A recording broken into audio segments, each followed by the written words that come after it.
Ya, Assalamualaikum warahmatullahi wabarakatuh. Selamat malam, perkenalkan nama saya Meliki dari kelas 6 gabungan SIK 1. Pada kesempatan kali ini saya ingin memaparkan materi tentang konsep dasar SIK dan pengumpulan data informasi geospasial.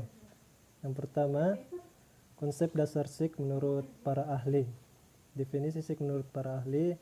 Pertama, Marble et al. 1983, SIK merupakan sistem penanganan data keuangan.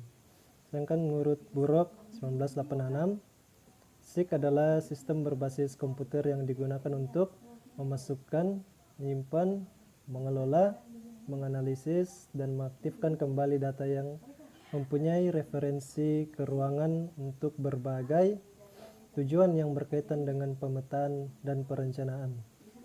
Menurut Krisman 1997, SIK adalah sistem yang terdiri dari perangkat keras, perangkat lunak, data, manusia atau brainware, organisasi dan lembaga yang digunakan untuk mengumpulkan, menyimpan, menganalisis, dan menyebarkan informasi-informasi mengenai daerah-daerah di permukaan bumi. Menurut Jacob Riis 2001, sistem informasi berbasis komputer dengan memakai data digital berujuk pada lokasi geografis di muka bumi. SIK mempunyai kemampuan untuk menghubungkan berbagai data pada suatu titik tertentu di bumi, menggabungkan, menganalisa, dan akhirnya memetakan hasilnya. SIK memiliki 3 langkah. Yang pertama adalah data spasial, pernyataan, dan kemudian menghasilkan data SIK. Untuk data spasial ada geographic oriented, lokasi dengan sistem koordinat, pertanyaan, lokasi, kondisi, tren, pola, dan pemodelan. Dan akhirnya SIK berbeda dengan SI lainnya.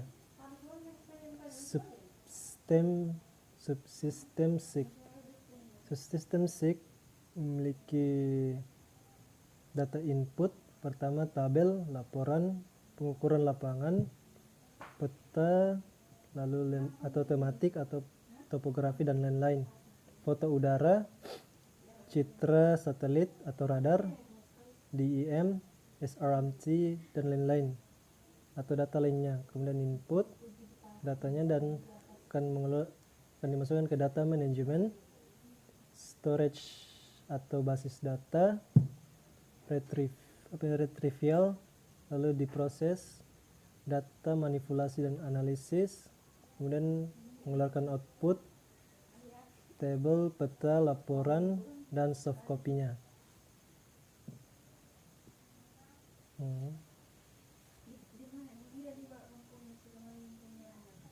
Kemudian ada konsep data geospasial.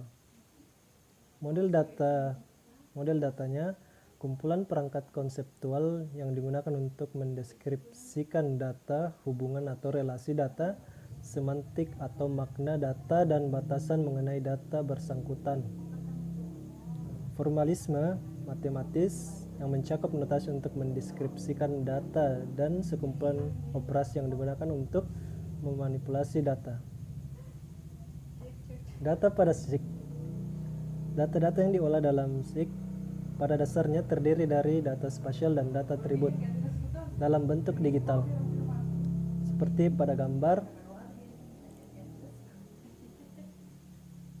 data pada SIK, data spasial yaitu data yang berkaitan dengan lokasi keruangan yang umumnya berbentuk peta. Data atribut merupakan data tabel yang berfungsi menjelaskan keberadaan berbagai objek sebagai data spasial. Penyajian data spasial terdiri dari 3. Yang pertama, titik. Kenampakan tunggal dari sepasang koordinat X, Y yang menunjukkan lokasi suatu objek berupa ketinggian, lokasi kota, lokasi pengambilan sampel, dan lain-lain. Contohnya pada gambar di bawah ini.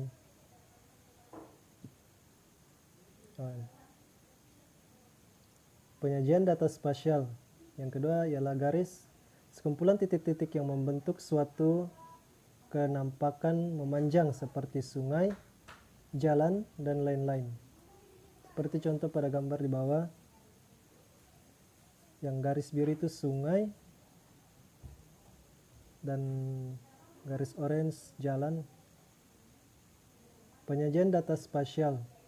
Yang ketiga itu poligon atau area, penampakan yang dibatasi oleh suatu garis yang membentuk suatu ruang homogen, misalnya batas daerah, batas pegunungan, lahan, pulau, dan lain sebagainya. Seperti pada gambar, garis merah itu adalah garis poligon yang membatasi daerah-daerah. Struktur data spasial. Yang pertama data raster. Data atau objek data spasial yang disajikan secara sekuensial pada kolom dan baris dalam bentuk sel-sel atau yang sering dikenal dengan pixel atau picture element. Setiap sel pixel memiliki atribut atau informasi tersendiri, termasuk koordinatnya yang unik. Akurasi data ini sangat tergantung pada resolusi atau ukuran pixelnya. Digunakan untuk pertama, peta, dasar digitasi atau biasanya hasil scanning, citra satelit, foto udara, dan sebagainya. 2. Penampilan data kontinu atau non-discrete, seperti data temperatur, ketinggian, elevasi, tekanan, dan sebagainya. Contoh data raster. Pada gambar, struktur data spasial data vektor menempatkan dan menyimpan data spasial dengan menggunakan titik atau points, garis-garis atau lines, atau kurva atau arc, atau luasan atau polygons, beserta atribut-atributnya menurut Prasta. Dalam model data vektor, garis-garis atau kurva merupakan sekumpulan titik-titik yang dihubungkan. Sedangkan luasan atau poligon juga disimpan sebagai sekumpulan titik-titik dengan catatan bahwa titik awal dan titik akhir poligon memiliki nilai koordinat yang sama atau poligon tertutup sempurna. Contoh data vektor. Ya, yang titik merah itu garis poligon, kemudian ini points, dan yang garis biru ada lines. Data raster versus data vektor. Kelebihannya, data raster memiliki struktur data yang sederhana. Gambaran objek lebih aktual, mudah dimanipulasi dengan fungsi matematis. Sedangkan keunggulan data vektor memerlukan tempat penyimpanan yang kecil di komputer, suatu layer, dan dapat mengandung banyak atribut. Memiliki resolusi spasial yang tinggi, memiliki batas teliti, tegas dan jelas, transformasi koordinat dan proyeksi tidak sulit. Sedangkan kekurangan data raster memerlukan tempat penyimpanan yang besar. Tampilan dan keakurasian sangat tergantung dengan resolusinya. Sering mengalami kesalahan dalam menggambarkan garis batas. Sedangkan kekurangan data vektor memiliki struktur data yang kompleks. Proses keseluruhan untuk mendapatkannya lebih lama. Gambar dari raster vektor. Gambar buat raster vektor. Sekian dan terima kasih. Wassalam.